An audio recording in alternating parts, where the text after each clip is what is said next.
गेल्या 3 महिन्यात महाराष्ट्रात 767 शेतकऱ्यांनी आत्महत्या केल्या असून देशात सर्वाधिक आत्महत्या महाराष्ट्रात नोंदविल्या गेल्या आहेत. यात यवतमाळ जिल्हा आघाडीवर आहे. या गंभीर परिस्थितीवर मात करण्याकरिता कष्टकरी समाजाचे नेते बच्चू कडू यांनी जात पात धर्म आणि राजकीय विचार बाजूला ठेवून शेतकऱ्यांनी एकत्र येण्याचे आवाहन केले आहे. त्यांनी शेतकऱ्यांचा 7/12 कोरा करण्याचा निर्धार व्यक्त केला आहे.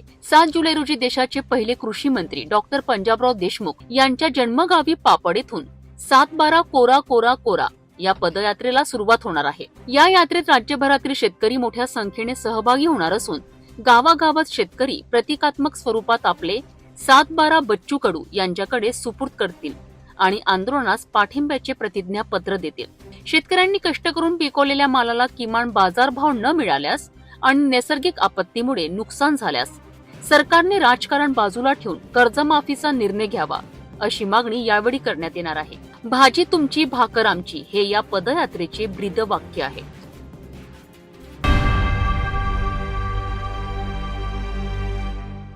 मूर्तिजापूर येथील international school of integrative education मध्ये आषाढी एकादशी निमित्त बाल वारकऱ्यांच्या दिंडीचे आयोजन करण्यात आले होते. या दिंडी सोहळ्यात चिमुकल्यांनी विठ्ठल नामाचा गजर करत अवघा परिसर दुमदुमून टाकलाय. विशेष म्हणजे या दिंडीतील रिंगण सोहळा उपस्थितांसाठी एक अविस्मरणीय अनुभव ठरला. मुलांनी पारंपरिक वेशभूषा परिधान करून विठ्ठलाच्या जयघोषात सहभाग घेतला. त्यांच्या या उत्साहाने आणि भक्तिभावाने तिडके नगर परिसर भक्तिमय वातावरणाने भारला होता.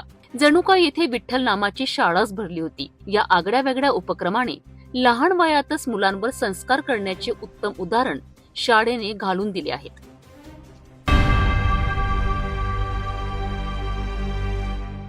महाराष्ट्र शासनाच्या निर्देशानुसार राज्यातील अकृषी विद्यापीठातील सर्व शैक्षणिक विभागांना युनिव्हर्सिटी डिपार्टमेंट रँकिंग फ्रेमवर्क मध्ये सहभागी होणे बंधनकारक असून दरवर्षी 30 जून पर्यंत विभागाची माहिती सादर करावी लागणार आहे.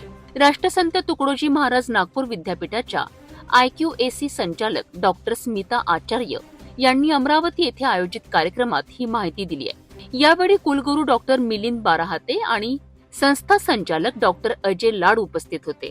डॉक्टर आचार्य यांनी सांगितले की या फ्रेमवर्कनुसार संशोधन पेपर्स, पेटंट्स, निधी वितरणाची पत्रे, उपयुक्तता प्रमाणपत्रे आणि शैक्षणिक ऑडिट अहवाल यासारखी माहिती सादर करावी लागेल, ज्याची छाननी बाह्य तज्ञ समितीद्वारे केली जाईल.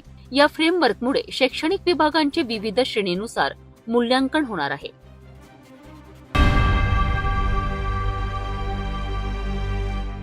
आषाढी शुद्ध एकादशी निमित्त मुख्यमंत्री देवेंद्र फडणवीस यांनी सपत्नीक पंढरपूर येथे श्री विठ्ठल रुक्मिणीची शासकीय महापूजा केली.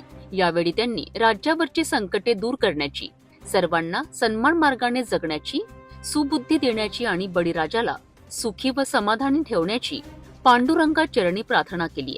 यंदाच्या वारीने नवीन विक्रम प्रस्थापित केल्याचे सांगत वारकऱ्यांकरिता प्रशासनाने केलेल्या चांगल्या सोयी सुविधांबद्दल त्यांनी समाधान व्यक्त केले. पालकमंत्र्यांनी व्हीआयपी दर्शन बंद केल्याने सर्वसामान्य भाविकांना अधिक वेळ दर्शन मिळाल्याचेही त्यांनी नमूद केले. निर्मल वारी आणि हरित वारीच्या माध्यमातून संत परंपरेतील स्वच्छतेचा संदेश प्रत्यक्षात आल्याचे त्यांनी सांगितले. यावेळी मुख्यमंत्र्यांच्या हस्ते श्री विठ्ठल निर्मल दिंडी पुरस्कारांचेही वितरण करण्यात आले.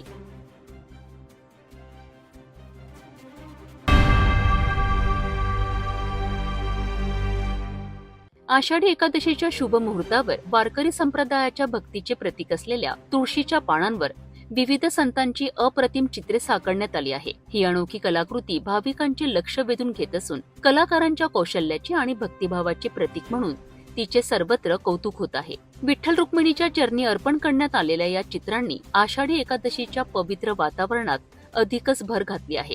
तुळशीच्या कोमल पानांवर वारकरी संप्रदायातील संत ज्ञानेश्वर, संत तुकाराम, संत नामदेव, संत एकनाथ यांच्यासारख्या अनेक संतांचे हुबेहूब रेखाटन करण्यात आले आहे, जे अत्यंत लक्षवेधी ठरले आहेत. अनेक भाविकांनी या कलाकृती पाहण्याकरिता गर्दी केली होती.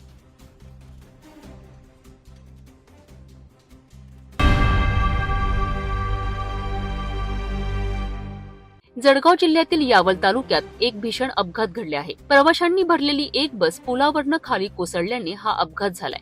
या दुर्घटनेत 2 प्रवाशांचा जागीच मृत्यू झाला असून 25हून अधिक प्रवासी जखमी झाले आहेत। जखमींना तातडीने नजीकच्या रुग्णालयात दाखल करण्यात आले असून काहींची प्रकृती गंभीर असल्याचे सांगण्यात येत आहे। अपघाताचे नेमके कारण अद्याप स्पष्ट झालेले नाही, मात्र चालकाचे नियंत्रण सुटल्याने हा अपघात झाल्याची प्राथमिक माहिती मिळत आहे। पोलीस आणि स्थानिक प्रशासनाने घटनास्थळी धाव घेतली असून मदत कार्य सुरू आहे।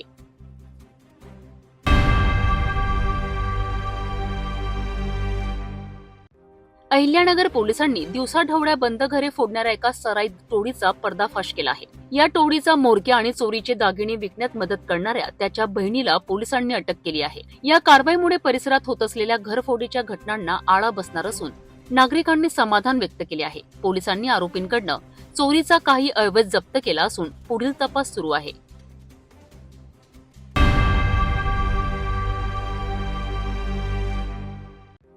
पंढरपूर येथे पर्यावरणाची वारी पंढरपूरच्या दारी या उपक्रमाच्या समारोप प्रसंगी मुख्यमंत्री देवेंद्र फडणवीस यांनी विठ्ठल भक्तांना पर्यावरण वारीच्या माध्यमातून पर्यावरण संवर्धनाचा संदेश गावोगावी पोहोचवण्याचे आवाहन केले आहे। गेल्या 16 वर्षांपासून हा उपक्रम प्रभावीपणे राबविला जात असून आळंदीपासून पंढरपूरपर्यंत पर्यावरण संरक्षणाकरिता जनजागृती केली जात आहे। मुख्यमंत्र्यांनी म्हटले आहे की संतांनी पर्यावरणाची पूजा, रक्षण आणि संवर्धन करून जग वाचवण्याचा संदेश दिला आहे। वातावरणातील बदलांमुळे पर्यावरणाचा ऱ्हास होत असून जल, वायू आणि वनराईचे महत्त्व समजून न घेतल्यास जग विनाशाकडे जाईल असेही त्यांनी नमूद केलेत। यावेळी मंत्री, आमदार, प्रशासकीय अधिकारी, संत, महात्मे उपस्थित होते।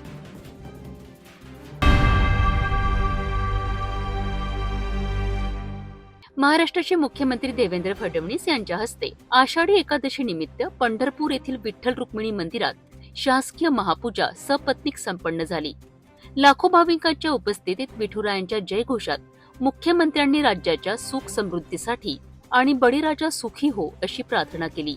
या पूजेला विविध क्षेत्रांतील मान्यवर आणि भाविक मोठ्या संख्येने उपस्थित होते।